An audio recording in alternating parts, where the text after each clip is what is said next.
各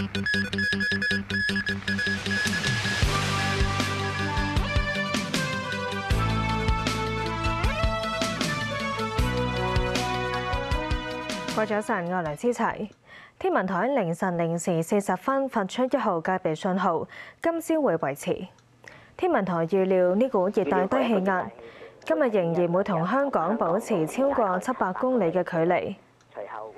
本港今日尚未普遍吹強風，未來1兩日嗰個熱帶低氣壓會逐漸增強，大致移向海南島，隨後移至廣東西部沿岸一帶。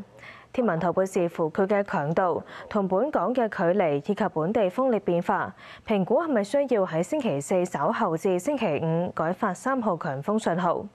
咁隨住熱帶氣旋靠近沿岸地區，今個禮拜後期風勢頗大，間中有狂風大驟雨，海有湧浪。